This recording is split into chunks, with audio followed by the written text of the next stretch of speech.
recorréis mar y tierra para hacer un prosélito, y una vez hecho, lo hacéis 2 veces más hijo del infierno que vosotros.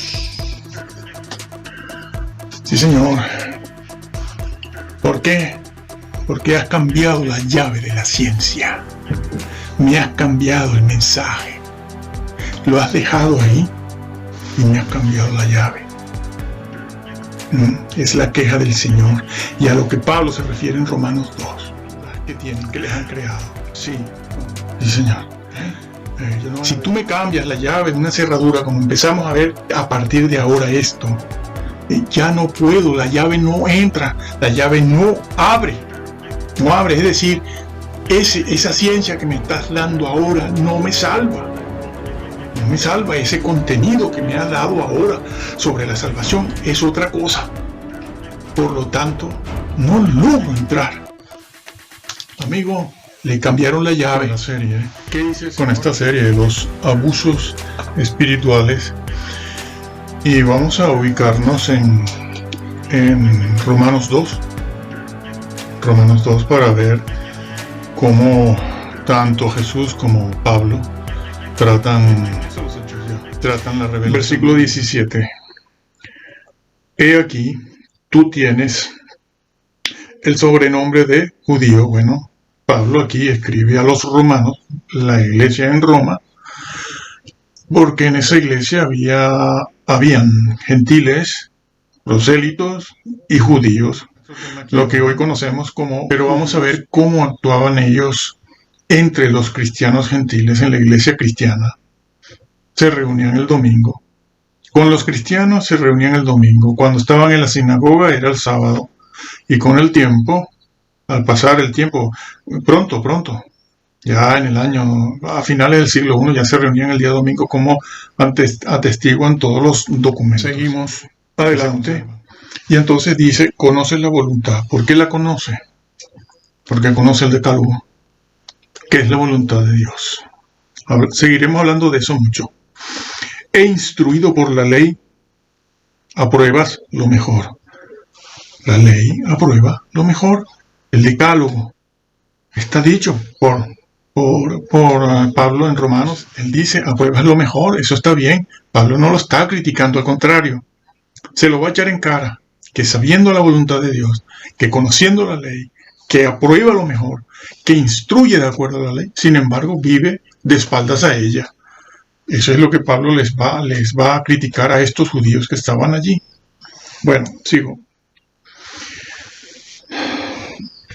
Versículo 19, y confías en que eres guía de los ciegos, luz de los que están en tinieblas. Claro, la Torá es luz, de hecho, en el Nuevo Testamento, para nosotros, en principio, como gentiles no convertidos, para nosotros, cuando no éramos convertidos, era el ayo que nos llevaba a Jesús. Y después de ahí, cuidar y guardar la salvación recibida gratuitamente, cumpliendo también la ley. Versículo 20. Instructor de los indoctos. Claro, aquella gente era indocta. Era el judío que conocía bien el decálogo, y podía instruir a otras personas para que vivieran allí, aquellos gentiles de Roma, vivieran de acuerdo a esa ley. Eso es lo que Pablo saca a relucir y está haciendo y empezando a hacer valer. Y se lo critica a un judío, porque tiene la ley, sabe cuál es la voluntad de Dios, es un instructor bueno siempre y cuando enseñe de acuerdo a esa ley, pero resulta que no vive de acuerdo a ella. Y eso es lo que Pablo les va a echar en cara. Eso está pasando hoy en día. En el siglo XV nadie tenía Biblias. Allí no hubo tal cosa como nos han hecho creer a través de las novelas y las películas, que la gente, el pueblo estaba debatiéndose teológicamente entre si existía el libre albedrío y la predestinación. Eso es mentira. Existían traducciones al alemán, al castellano antiguo. Maestro de niños, ¿qué tienes en la ley? ¿Cuál ley? El decálogo. Aquí no se está hablando, y el judío no está hablando ahora de guardar sábado, o de guardar el domingo, o de comidas higiénicas, o de circuncidarse, o guardar las fiestas y las trompetas. No está hablando de eso.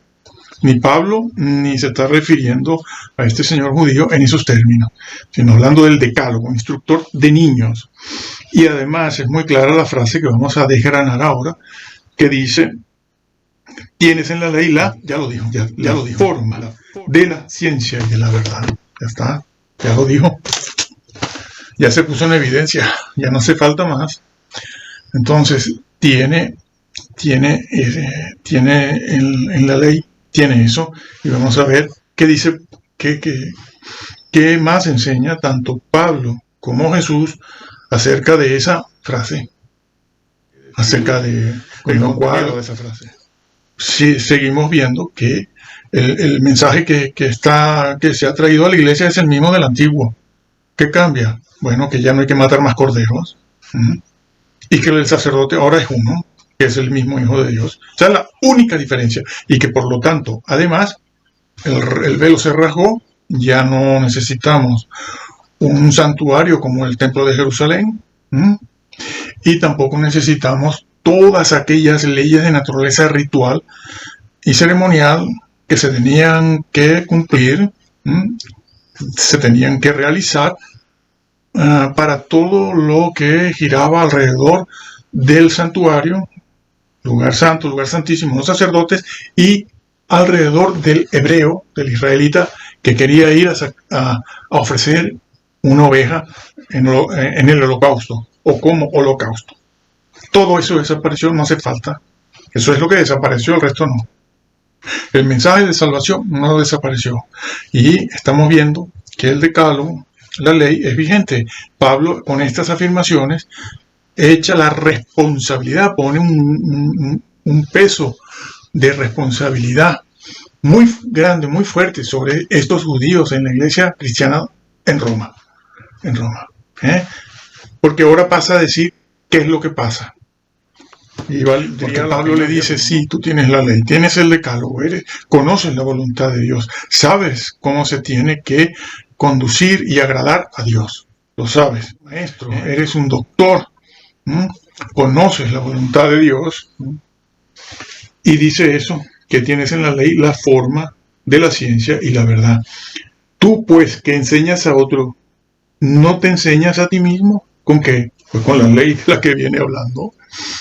La ley de la que viene hablando, ha citado la ley.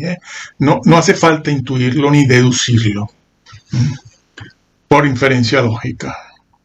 Está diciéndolo de manera directa.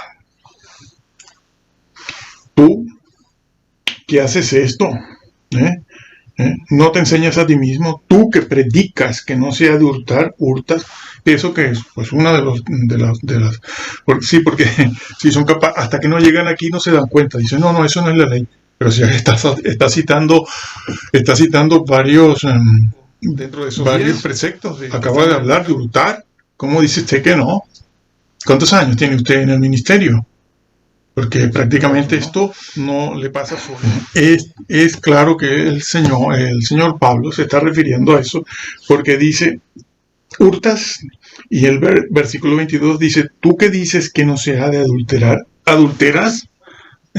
Es que Salomón, sí. Tú que te jactas de la ley, vuelve a nombrar la ley, con infracción de la ley, deshonras a Dios. Lo está diciendo. Lo está diciendo. Está escrito. Pablo no afirma esto aquí para luego negarlo acá, para negarlo allá, después lo afirma aquí. Eso es una herejía maniquea, gnóstica, es una fortaleza, una manera, una denominación para condenar a los hombres. La doctrina, esa doctrina está creada para condenar al hombre. Pablo lo está diciendo, está afirmando. Deshonras a Dios desde el momento en que tú quebrantas la ley, cualquier mandamiento del decálogo. Y no está diciendo que el decálogo pasó. Y está hablándole a cristianos. Está hablando, dirigiéndose en la carta dando instrucciones a una iglesia cristiana donde hay de todo, donde hay de todo. Pablo no esgrime esa frase que se hizo moderna ahora, recientemente, eso no tiene más de 2 siglos, una falsa conversión. Ellos nunca consideraban a una persona así como producto de una falsa conversión, sino de una persona que ha retrocedido, ha pecado o ha caído, pero nunca dicen que no era cristiana, sino que no ha perseverado. Pero como venimos viendo, lo que es verdad dentro de una iglesia cristiana, para uno es verdad, para el otro.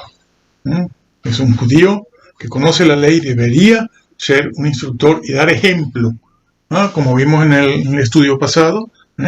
Cualquiera que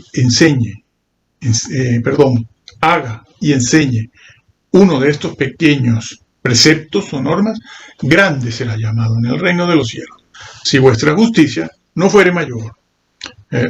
Bueno, esto no se puede entender si no es un vocablo. Has visto el estudio anterior que apareció aquí de repente, ¿no? Se cayó del cielo. No, es una frase muy judía de la cultura religiosa de Israel. Por eso la vamos a encontrar en otros sitios. Lucas 11, vemos en Lucas, completamente válido. En Lucas 11:52. Hablando el Señor, y dice, ay de vosotros. Cuando el Señor dice ay, ya todos sabemos que a dónde van a ir esas personas. Intérpretes de la ley, porque la ley, otra vez, porque habéis quitado la llave de la ciencia. ¿Qué dices? La llave de la ciencia, salvo. Pero si por ley sí, porque el vocablo ciencia, esa palabra, es una palabra que se usa para hablar del contenido teológico que tiene el mensaje, salvador o salvífico. Así de simple y de complicado y complejo. El vocablo ciencia es un vocablo que se utiliza para hablar del contenido que debe tener el mensaje que salva y que es salvífico. Ojo, porque esto es la clave y la sustancia de todo el Nuevo Testamento para saber aquello diciendo de la sola escritura. Está diciendo eso. La ciencia es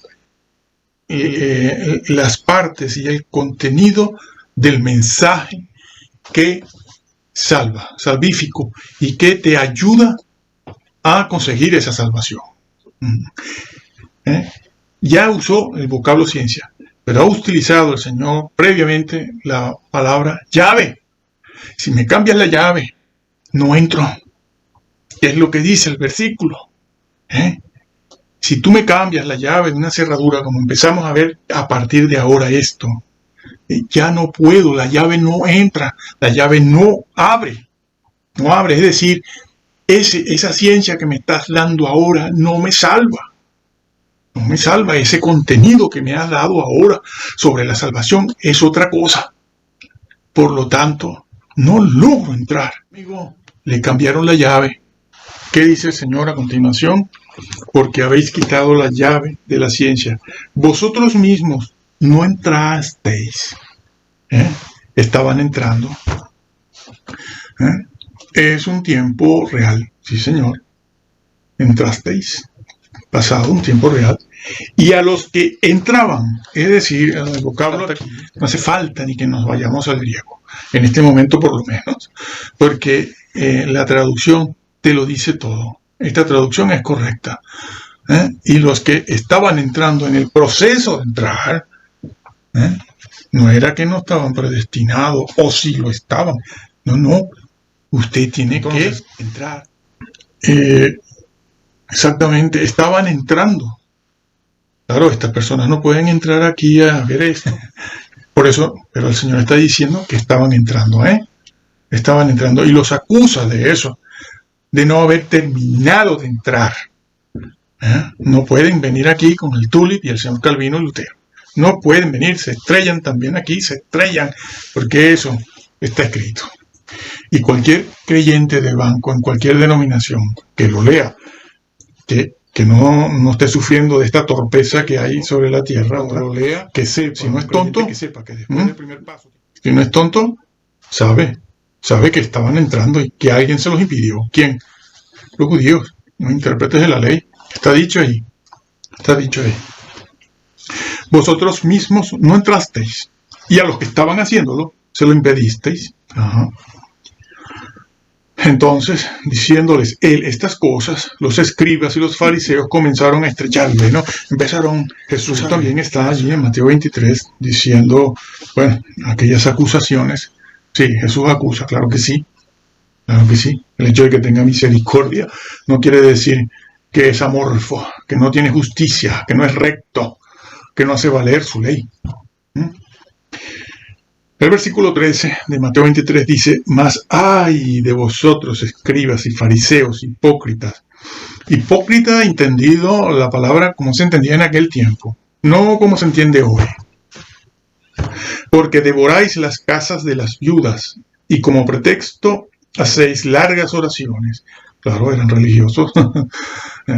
Ateos no eran, que es lo que les han hecho creer a ustedes. Que lo importante es no ser ateo. No, hombre, no. Pero por esto recibiréis mayor condenación. Claro que hay condenación. Ay de vosotros, escribas y fariseos, hipócritas. Hipócrita, entendido como se entendía en aquel tiempo. Porque recorréis mar y tierra para hacer un prosélito. Y allí entraron los prosélitos para que se salvaran. Claro que había salvación. Con el decálogo. Que es lo que vamos a ver ahora a continuación.